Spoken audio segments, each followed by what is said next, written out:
Friends, शुरू करते हैं आज की हमारी कहानी शक भाग 9। अभी तक हमने पढ़ा कि पीयूष के बहुत आग्रह करने पर रागिनी ऑस्ट्रेलिया से दिल्ली आने को राजी हो जाती है। जब वो दिल्ली एयरपोर्ट पर पहुंचती है तो उसकी टक्कर केतन से हो जाती है।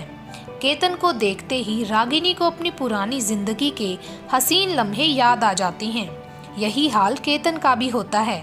केतन रागिनी से मिलने के लिए उसके घर पहुंचता है, पर उसको वहां रागिनी नहीं मिलती। केतन नीलम जी से रिक्वेस्ट करता है कि उसको एक मौका दे दो। केतन और गायत्री जी के जाने के बाद नरेश जी और नीलम जी रागिनी को समझाते हैं कि एक बार मिलने में क्या हर्ज है, और उनके समझाने से रागिनी और यश नीलम जी के साथ केतन के घर जाते हैं। अब आगे घर में कदम रखते ही घर की हर एक चीज रागिनी को पुराने लम्हों की यादें दिलाने लगी। केतन के साथ बिताए हुए हसीन लम्हे याद आने लगे। फिर मीनू और केतन की कही हुई वो घिनौनी बातें जो उसके दिल को चीर गई थी, वही बातें चारों तरफ गूंजने लगी। रागिनी अपने कानों पर हाथ रख लेती है। अचानक उसके मुंह से निकल जाता है, बस करो केतन, मैं अब और नहीं सुन सकती। ये सुनते ही गायत्री जी बोली, क्या हुआ बेटा, क्या कह रही हो? रागिनी गायत्री जी की आवाज़ सुनकर अपने ख्यालों से बाहर आती है। कुछ नहीं माँ जी, बस कुछ याद आ गया था। समझ सकती हूँ बेटा, इस समय तेरी मनोदशा क्या है। गायत्री जी, नीलम जी और मौसी सब बातों में व्यस्त हो जाते हैं। केतन ने मौसी परेशान ना हो घर में खाना बनाने के लिए कुक लगा रखा था। वही घर के और भी काम कर दिया करता था। मौसी जी उसे आवाज़ लगाती हैं, करण बेटा, सबके लिए चाय नाश्ता लेकर आओ। जी मौसी जी, अभी लाया। करण सबके लिए चाय नाश्ते की व्यवस्था करने लगा। मुझसे तो अब कुछ काम होता नहीं है, छोटी भी अब उतना कर नहीं पाती। केतन ने छोटी की परेशानी देखी नहीं गई तो उसने छोटी की मदद के लिए घर में करण को रख लिया। बहुत अच्छा लड़का है, सारा काम संभाल लिया है। ये तो अच्छी बात है। वैसे भी अब आप लोगों की उम्र कहाँ है काम करने की, आप लोग तो बस आराम कीजिए। रागिनी बोली, हाँ बेटा, आराम ही तो कर रही हैं, पर अब जिंदगी में सुकून कहाँ, वो सब तो तेरे साथ ही चला गया। रागिनी ये सुनकर कुछ नहीं बोली, और बोलती भी क्या, जो कुछ हुआ और क्यों वो सब गायत्री जी भी जानती थी। मम्मा, मैं यहाँ पर बोर हो रहा हूँ। यश रागिनी से लिपटते हुए बोला, मुझे मामा के पास जाना है। चलो ना मामा के पास, यहाँ मेरे साथ खेलने वाला कोई भी नहीं है। मैं हूँ ना बेटा, चलो हम दोनों खेलते हैं। केतन बोला, नहीं, मुझे आपके साथ नहीं खेलना है, मुझे मामा के पास जाना है। बेटा, ऐसे जिद नहीं करते हैं, सब लोग कहेंगे यश कितना बैड बॉय है। हम थोड़ी देर में घर चलते हैं। यश, आपके लिए उस रूम में बहुत सारे टॉयज़ रखे हैं, आप जाकर उन टॉयज़ के साथ खेलो। मेरे लिए टॉयज़? सच्ची में? हाँ, आपके लिए टॉयज़, केतन बोला। यश जाने लगता है, रागिनी रोक देती है। यश, ऐसे किसी के कमरे में नहीं जाते, किसी का कहाँ, सब कुछ उसका ही तो है, केतन बोला। रागिनी बोली, नहीं केतन, ये गलत है। यश बच्चा है, सच से अनजान है, ऐसे उसकी आदत खराब होगी, फिर वो किसी के भी घर जाएगा तो उनकी चीज़ें उठाने लगेगा। अच्छा ठीक है, मैं उसके लिए यही मंगा देता हूँ। करण, जरा रूम में जाकर यश के लिए टॉयज़ उठा लाओ। जी साहब, लेकर आता हूँ। करण जाकर बहुत सारे खिलौने उठा लाता है और ड्राइंग रूम में यश के पास रख देता है। यश खिलौने देखकर खुश हो जाता है। रागिनी, मुझे तुमसे कुछ ज़रूरी बात करनी है। हाँ बोलो ना, क्या बात करनी है? इसीलिए तो आई हूँ यहाँ नहीं, तुम मेरे साथ मेरे कमरे में चलो। क्यों, ऐसी कौन सी बात है जो तुम यहाँ नहीं कर सकते? नहीं, मैं यहाँ बात नहीं कर सकता, तुमको मेरे साथ कमरे में चलना पड़ेगा। रागिनी नीलम जी को देखती है। नीलम जी आँख से जाने का इशारा कर देती हैं। ठीक है, चलो। रागिनी केतन के पीछे पीछे बेडरूम की तरफ चल देती है। बेडरूम में कदम रखते ही रागिनी चौंक जाती है। वो जैसा छोड़कर गई थी वो आज भी वैसा ही था। कमरे की हर एक चीज़ वैसे ही करीने से रखी थी जैसे वो रखा करती थी। रागिनी, सब कुछ वैसा ही है जैसा तुम छोड़ गई थी। बदली तो हमारी ज़िंदगी है, वो भी सिर्फ मेरी गलतियों की वजह से। रागिनी कुछ नहीं बोली, साइड में पड़े सोफे पर बैठ गई। केतन दरवाज़ा बंद कर देता है। रागिनी सवालिया निगाहों से केतन को देखती है। चिंता मत करो, हमारी बातें कोई ना सुने, इसीलिए मैं बंद कर रहा हूँ। केतन अलमारी में से कुछ पेपर्स निकाल कर लेकर आता है। मुझे इन पेपर्स पर तुम्हारे हस्ताक्षर चाहिए। रागिनी आश्चर्य से देखते हुए पूछती है, क्यों, मेरे हस्ताक्षर किस लिए चाहिए? हमारे बीच अब कौन सा रिश्ता बचा है? कहीं तुम यश की कस्टडी के बारे में तो नहीं सोच रहे हो? नहीं रागिनी, मैं ऐसा कुछ भी नहीं करने जा रहा हूँ, पर जो कुछ भी कर रहा हूँ उससे यश का भविष्य सुरक्षित रहेगा। उसके लिए तुम्हारे ही साइन तो लगेंगे। ऐसे कौन से पेपर हैं जो मैं ही हस्ताक्षर करूँ? ये मेरी प्रॉपर्टी के पेपर हैं जो मैंने माँ और यश के नाम कर दी है। साथ में ये पावर ऑफ अटॉर्नी के पेपर हैं जो मैंने तुम्हारे नाम से बनाए हैं। तुम इन पेपर्स को पढ़ लो और हस्ताक्षर कर दो। केतन, तुम मुझे प्रॉपर्टी का लालच दिखाकर क्या साबित करना चाहते हो? अब मैं अनपढ़ गवार नहीं हूँ, पढ़ी लिखी और अपने पैरों पर खड़ी हूँ। मैं यश को अपने दम पर पाल सकती हूँ। रागिनी चिढ़कर बोली। मुझे गलत मत समझो रागिनी, पहले मेरी पूरी बात तो सुन लो। मैं तुम्हें लालच नहीं दे रहा। मेरी पूरी प्रॉपर्टी पर सिर्फ मेरे बेटे यश का हक है। मुझे तो सिर्फ गवाह के तौर पर इन पेपर्स और ये तुम्हारे नाम की पावर ऑफ अटॉर्नी पर तुम्हारे हस्ताक्षर के साथ तुम्हारा एक वादा चाहिए। मैं जानता हूँ तुम आज भी मुझसे प्यार करती हो। मैं ही तुम्हारे लायक नहीं बन सका। मैं ये नहीं कह रहा तुम मुझे माफ़ कर दो या वापस आ जाओ या यश मेरा बेटा है, मेरे साथ रहे। मैं ये कहने का हक खो चुका हूँ, पर मैं एक बात अच्छे से जानता हूँ कि एक तुम ही हो जो मेरी माँ और मेरी प्रॉपर्टी को संभाल सकती हो। मेरी माँ को संभाल लोगी ना रागिनी? ये कैसी बहकी बहकी बातें कर रहे हो केतन? मैं क्यों, तुम क्यों नहीं? तुम क्या ये सब छोड़कर कहीं जाने वाले हो? क्यों इस तरह की बातें कर रही हो? मेरे पास समय बहुत कम है रागिनी, केतन बोला। मैंने तुम्हारे साथ जो अन्याय किया उसकी सज़ा भगवान ने मुझे दे दी है। मुझे ब्रेन ट्यूमर है। डॉक्टर सिन्हा ने कहा है जितनी जल्दी ऑपरेशन हो जाए अच्छा है, पर बचने के चांसेस हैं या नहीं वो मेरी किस्मत पर डिपेंड करता है। मेरे बाद मेरी माँ को कौन संभालेगा? रिश्तेदार ऐसे हैं जो माँ को दुख के अलावा कुछ नहीं देंगे। इसके लिए पागलों की तरह तो मैं ढूंढता फिर रहा था कि काश तुम मिल जाओ तो सब कुछ तुम्हें सौंप कर मैं निश्चिंत होकर मर सकूं। मैं नहीं चाहता कि जो प्रॉपर्टी मैंने इतनी मेहनत से बनाई है उसे मेरे रिश्तेदार नोच नोच कर खा जाएं। इस पर सिर्फ मेरे बेटे यश का हक है। रागिनी, इस प्रॉपर्टी को तुम ही संभाल सकती हो और मेरी माँ को भी। माँ को संभाल लोगी ना रागिनी? ये वादा चाहता हूँ जब तक यहाँ हो मुझे मेरे बेटे से मिलने से मना तो नहीं करोगी ना? कहते कहते केतन फूट फूट कर रोने लगा। रागिनी तो जैसे जड़ हो गई थी। केतन से नाराज जरूर थी, पर प्यार तो अभी भी केतन से ही करती थी। केतन को रोता देख रागिनी भी फूट फूट कर रोने लगी। केतन, मैं तुम्हें कुछ नहीं होने दूंगी। रागिनी रोते हुए केतन से लिपट गई। दोनों की आंखों से दर्द का सैलाब बह निकला। सारे दुख, गिले शिकवे सब आंसुओं में बह निकले। थोड़ी देर में रागिनी खुद को संयत करते हुए बोली, मुझे तुम्हारी मेडिकल रिपोर्ट चाहिए। केतन अपनी रिपोर्ट निकालकर रागिनी को देता है। रागिनी उनका फोटो खींचकर अपनी चाची को भेज देती है। फ़ोन करके सारी बातें भी बता देती है। चाची, मैं आपकी बात से सहमत हूँ, पर इतनी खुदगर्ज भी नहीं हूँ। अब इस परिस्थिति में भी एक बेटे को उसके पिता से दूर करके अपने बेटे की नज़र में दोषी बन जाऊँ। पहले की बात और थी चाची, तब मैं सही थी। अब जब केतन को इतनी बड़ी बीमारी हो गई है तो अब यश से केतन को दूर करके मैं गलत साबित हो जाऊंगी। तुम चिंता मत करो रागिनी, मैं यहाँ डॉक्टरों को यह रिपोर्ट दिखाकर उनकी सलाह लेती हूँ। चिंता मत करो, केतन ठीक हो जाएगा। मैं फ़ोन रखती हूँ। केतन, तुम्हारे साथ माँ की दुआएं हैं, अब तुम्हारे बेटे का प्यार भी।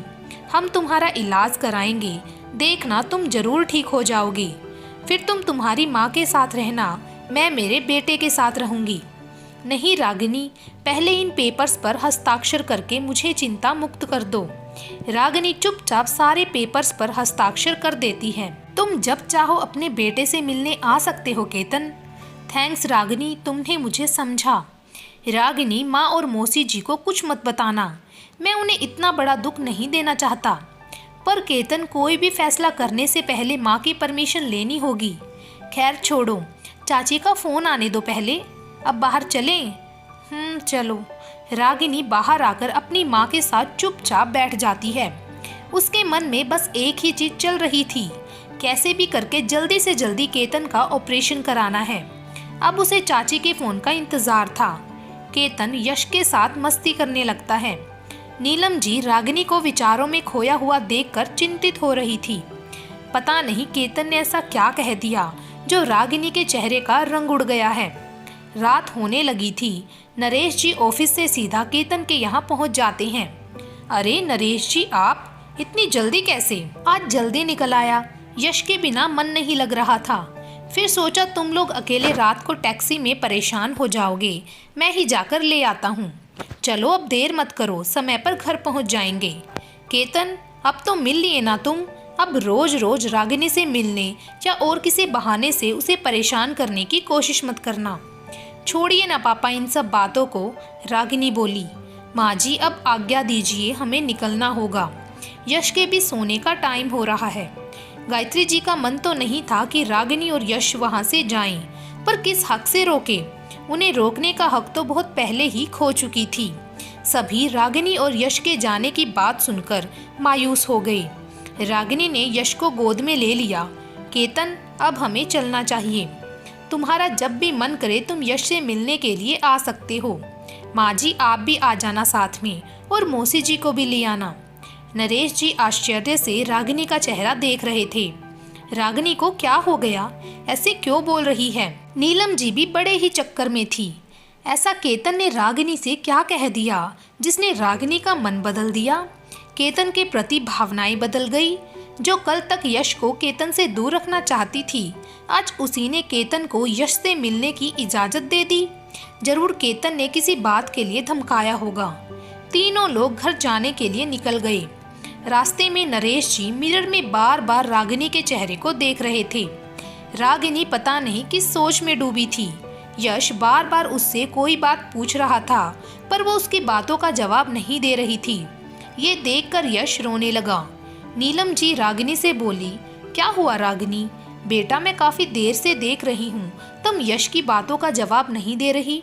देखो बेचारा बच्चा, रुला दिया ना तूने उसको।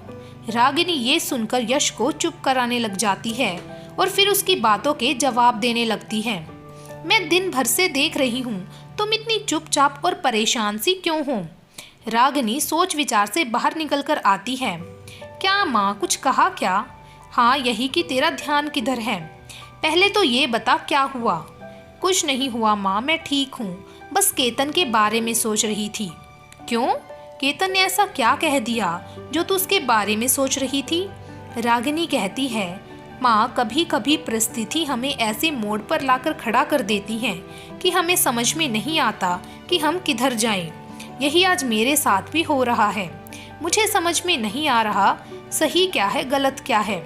पता तो चले ऐसा क्या हो गया। नरेश जी बोले। माँ पापा घर पहुंचकर बातें करते हैं। नरेश जी कहते हैं ठीक है। नीलम जी रागिनी को फोर्स मत करो, हम घर चलकर बात करते हैं। तीनों लोग घर पहुंच जाते हैं। रागिनी यश को दूध पिलाकर सुला देती है। नीलम जी कॉफी बनाकर लाती हैं और फिर तीनों लोग ड्राइंग रूम में आकर बैठ जाते हैं। अब बता क्या बात हुई है? आज दोपहर से देख रही हूँ, जब से तेरी केतन से बात हुई है, कुछ तो ऐसा वैसा केतन ने तुझसे कहा है कि तू इतनी सोच विचार में डूबी है। तूने उन लोगों को यहाँ आने और यश से मिलने की इजाज़त क्यों दी? इसकी वजह? रागिनी बोली, बहुत बड़ी वजह है माँ। रागिनी केतन की बीमारी के बारे में बताने लगी। ये सुनकर नरेश जी और नीलम जी आश्चर्य से बोले, वो झूठ बोल रहा होगा। नहीं पापा, ये उसकी रिपोर्ट देखिए, मैंने चाची को भी भेज दी है रिपोर्ट। चाची डॉक्टर से सलाह लेकर 1-2 दिन में सारी जानकारी देंगी। ये तो बहुत बुरा हुआ। डॉक्टर का क्या कहना है? डॉक्टर का तो एक ही कहना है पापा, ऑपरेशन ही एकमात्र उपाय है। ऑपरेशन भी पूरी तरह सफल होता है या नहीं, ये केतन की किस्मत और भगवान के करिश्मे पर निर्भर है। अगर उसकी कृपा होगी तो केतन बिल्कुल ठीक हो जाएगा, नहीं तो कुछ भी हो सकता है। ये बात ना तो माँ जी जानती है और ना ही मौसी जी। उसने तुझसे क्या कहा? नरेश जी बोले। उसने मुझसे पावर ऑफ अटॉर्नी साइन करवाई है और यश के लिए वसीयत बनाई है। उस पेपर्स पर मेरे साइन लिए हैं। केतन कह रहा था कि मेरे मरने के बाद मेरी माँ को संभाल लोगी ना रागिनी। ये कहकर रागिनी रोने लगी। नीलम जी रागिनी के कंधे पर हाथ रखकर उसको सहलाने लगी। मैं अचानक इस मोड़ पर आकर खड़ी हो जाऊंगी, मैंने नहीं सोचा था। हाँ, मैं केतन से नाराज थी। उसने जो कुछ किया वो मीनू के कहने पर गलत फहमी में आकर किया था, क्योंकि वो मुझसे बेहद प्यार करता था। शायद इसीलिए गलत सह नहीं पाया। मैं तो केतन से आज भी प्यार करती हूँ पापा। कैसे संभालूं खुद को? आज केतन की हालत देखकर मैं अपने आप को संभाल नहीं पा रही हूँ। मैंने नहीं सोचा था कि मुझे ये दिन भी देखना पड़ेगा। आज केतन को मेरी सबसे ज़्यादा ज़रूरत है और मैं चाहकर भी उसकी मदद नहीं कर सकती। हमारे रिश्तों के बीच में दूरियां आ गई हैं पापा, और ऐसी दूरी जो हम लोगों को अजनबी बना रही है। बस एक ही रिश्ता बचा है कि हम यश के माता पिता हैं। इसीलिए मैंने उससे बोल दिया कि वो जब चाहे तब यश से मिल सकता है। मैं नहीं चाहती कि यश अपने पिता के प्यार से दूर रहे। ये तूने अच्छा किया बेटा। हमें भी केतन के लिए बहुत बुरा फील हो रहा है। नाराज तो हम अब भी हैं। उसने मेरे बेटे की जिंदगी बर्बाद कर दी, पर इंसानियत के नाते हमसे जो बन पड़ेगा वो करेंगे। हम उसका बुरा भी नहीं चाहते। गायत्री जी ने तुझे हमसे ज़्यादा बेटे की तरह प्यार दिया, जिसके लिए हम गायत्री जी की बहुत इज्जत करते हैं। ऐसी सास बहुत नसीब वालों को ही नसीब होती है। केतन की गलती की सजा उन्हें तो नहीं दे सकते। भगवान ने खुद केतन को उसकी गलती की सजा दे दी, तो हम भला कौन होते हैं उसको सजा देने वाले। तूने अच्छा किया जो किया, मैं तेरे साथ हूँ। केतन ठीक तो हो जाएगा ना पापा? सिसकते हुए रागिनी बोली। अभी तक तो मैं केतन से नाराज थी, पर फिर भी मैं जी रही थी। अगर उसे कुछ हो गया तो मेरे लिए जीना बहुत मुश्किल हो जाएगा पापा। मैं केतन से चाहकर भी नफरत नहीं कर पाई पापा, और ना ही कभी कर पाऊंगी। मैं केतन से बेहद प्यार करती हूँ और उसकी जगह जिंदगी में कभी भी किसी को नहीं दे सकती। रागिनी के आंसू रुकने का नाम नहीं ले रहे थे। तूने कभी किसी का बुरा ना चाहा तो भगवान भी अब तुझे कोई बड़ा दुख नहीं देगा। ये मेरा विश्वास है, सब ठीक हो जाएगा। पर अब जो भी कुछ करना है जल्द से जल्द करना होगा। हाँ पापा, हमारे पास समय बहुत कम है। बस चाची के फ़ोन का इंतज़ार है। नैना भी डॉक्टर से सारी जानकारी लेकर रागिनी को फ़ोन करती है। डॉक्टर रिपोर्ट देखकर वही बोल रही हैं जो डॉक्टर सिन्हा ने बोला है। केतन का जल्द से जल्द ऑपरेशन कराना होगा, क्योंकि ट्यूमर कभी भी फट सकता है। ऑपरेशन के बाद भी कह नहीं सकते कि केतन पूरी तरह से ठीक हो जाए। वो कोमा में भी जा सकता है या अपनी याददाश्त भूल सकता है। अगर तुम्हारी किस्मत अच्छी होगी तो पूरी तरह ठीक भी हो सकता है। मेरे ख्याल से इस बीमारी के बारे में गायत्री जी को भी बता देना चाहिए। नरेश जी बोले। गायत्री जी अपने बेटे को इस ऑपरेशन के लिए तैयार कर सकती हैं। ठीक है पापा, मैं केतन से बात करती हूँ। ऑपरेशन कहाँ कराना ठीक होगा चाची? रागिनी, वहाँ तुम सब लोग हो और इंडिया में भी एक से एक डॉक्टर मौजूद हैं। वहाँ रहकर भी ऑपरेशन करवा सकती हो। फिर भी यहाँ आना चाहो तो मुझे बता देना, मैं यहाँ सारी तैयारी करवा दूंगी। थैंक यू चाची, मैं केतन से बात करती हूँ, फिर आपको बताती हूँ। ओके बेटा, फ़ोन रखती हूँ। सुबह पीयूष और आंसू आते हैं। रागिनी, चलो शादी की कुछ शॉपिंग करनी है। रागिनी कहती है आज मेरा मूड नहीं है। पीयूष, तुम दोनों चले जाओ। क्यों भाई, ऐसा क्या हो गया? रागिनी पीयूष और आंसू को सारी बातें बता देती है। मुझे कुछ शक तो होता था जब सर अचानक मीटिंग छोड़कर अपने कैबिन में चले जाते थे। जब काफ़ी देर बाद बाहर आते तो पसीने से लथपथ रहते थे। एक दो बार पूछने की कोशिश भी की थी, पर उन्होंने मुझे गुस्से में आकर डांट दिया था। ये सुनकर पीयूष भी टेंशन में आ जाता है। ये तो बहुत बुरा हुआ। रागिनी, चल कोई नहीं, तू केतन पर ध्यान दे, हम लोग अपना देख लेंगे। हो सके तो थोड़ा सा समय देती रहना। वैसे भी अभी हमारी शादी में बहुत टाइम है, तो पहले ये काम देख ले, ये ज़्यादा ज़रूरी है। थैंक यू, तुम दोनों ने मुझे समझा। चल हम चलते हैं, कोई भी ज़रूरत हो तो फ़ोन करना। आज की कहानी को यहीं पर समाप्त करते हैं। बाकी की कहानी आपको मिलेगी भाग नंबर 10 में। तब तक के लिए बने रहे मेरे चैनल ढेर सारी कहानियाँ के साथ। Thank you.